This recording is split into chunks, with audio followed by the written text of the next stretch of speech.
Good morning Umingan! Magandang balita sa bayan ng Umingan dahil ilulunsad ngayong umaga ang Balay Silangan Reformation Program at ito ay pinangunahan ng LGU Umingan at dinaluhan din ito ng iba't ibang ahensya patungkol at kaugnay sa programang ito. Ang pagbubukas ng Balay Silangan dito sa bayan ng Umingan ay pinangunahan ng ating mahal na Mayor Michael Carrion Cruz at si Dr. Jay Dupanay kasama na ang ating mahal na Vice Mayor at miyembro ng Sangguniang Bayan ng Umingan. Dumalo din sa programang ito ang iba't ibang kilalang personalidad at mga ahensya para suportahan ang pagbubukas ng Balay Silangan dito sa bayan ng Umingan.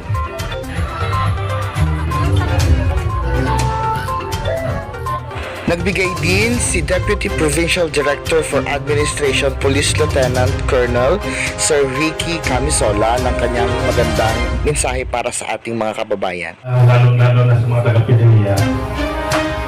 I served in PDEA for almost 10 years. So, isa po ako sa mga pioneer na PNP personnel ng PDEA at isa rin sa mga last batch of PNP personnel na umalis ng PDEA noong 2009-10. Sa kanyang talumpati, binigyang diin ni Sir Ricky Camisola ang importansya ng ganitong mga aktibidad at pagkakaroon ng ganitong mga lugar para mabigyan ng pangalawang pagkakataon ng ating mga kababayang reformist para magbago ng kanilang pananaw at magbagong buhay. Hindi rin nakalimutan ni Sir Ricky Camisola na pasalamatan ang lahat ng mga bumubuo ng LGU headed by our Mayor Michael Carrion Cruz at lahat ng mga ahensyang sumusuporta dito. Kasama ko po ang ating hepe dito po sa bayan ng Umingan. Sir, good morning po. Hello, good morning. Sir, ano po ang ibig sabihin nitong Balay Silangan po dito sa ating bayan? Itong Balay Silangan po natin na i-open ngayon, inauguration niya. So, purposely, ito po yung isang institusyon para po sa gaganaping 1 month in-house rehabilitation and transformation ng ating mga kababayan na medyo na-involved sa drugs noong araw. So ito ay isang requirement para po makapag-apply na po ang ating munisipalidad ng intended po ito talaga sa ating mga kababayan na na-involved sa drugs para sila po ay mabigyan ng pagkakataon magbago at talikuran ng tuluyan itong ipinagbabawal na gamot. Itong Balay Silangan po natin ay napakalaking breakthrough po ito. Mangilan-ngilan po ang mga bayan na mayroon pong ganito, kaya mapalad po tayo at mayroon tayong ganitong Balay Silangan na initiated po ng ating lokal na pamahalaan. Sari-saring mga activities ang gagawin for 1 month. May physical conditioning activities sila, counseling, and mayroon sa program yung awareness ng batas natin patungkol po dito sa illegal na droga. Dito mabibigyan din po sila ng skills training para kasabay ng kanilang pagbabago ay magkaroon sila ng chance na magkatrabaho o mag-put up ng business nila.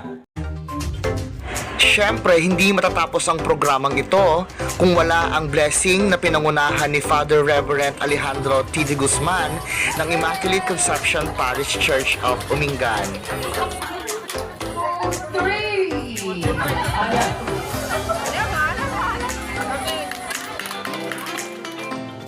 Wait, there's more. Aba, syempre kailangan ko munang madalaw ang loob ng center na ito dahil hindi makukumpleto ang araw natin hanggat hindi natin makikita at masasaksihan ang napakalinis at napakakumpleto at napakagandang center ng Balay Silangan na matatagpuan po dito sa Barangay Lauren, Umingan, Pangasinan.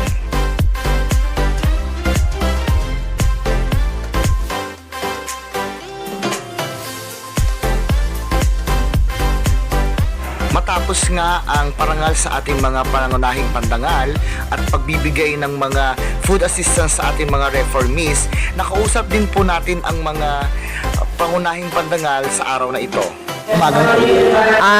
Malugod ko po kayong sinasabihan na magandang umaga po sa inyong lahat. Sana po lahat po kayo ay nasa mabuting kalusugan. Napaka-importante po. Kasi po, ang ating Balay Silangan, ito yung bahay na pwedeng puntahan ng ating mga drug reformists, especially po yung ating mga pushers. Ito po yung programa na ibinibigay po ng PDEA na instead po na pupunta po sila sa kulungan, dito na lang po sila pupunta for the rehabilitation. Reformatory, I should say. Mahirap pong umpisahan ang paggagamit ng droga. Una po sa lahat, ulitin po natin, huwag po natin uumpisahan ng kahit na ano. Una, ang paninigarilyo. Pangalawa po, ang pag-inom ng alak. Dahil po, ang pag-inom po o paggamit po ng mga substances na ito, nagiging sanhi o nagiging rason kung bakit nagdadagdag sila ng mga elemento o chemicals. But rather they would want to explore at dinadagdagan po nila ng mga droga. At ito po, kung halimbawa po, hindi po ninyo mapipigilan, ito po ay angkop na masisira po ang kalusugan ng ating mga anak, ating mga apo, ating mga relatives. Hindi lang po ang katawan, pati din po ang utak ng tao ay naapektuhan ng paggagamit ng droga. Good morning po sa ating lahat.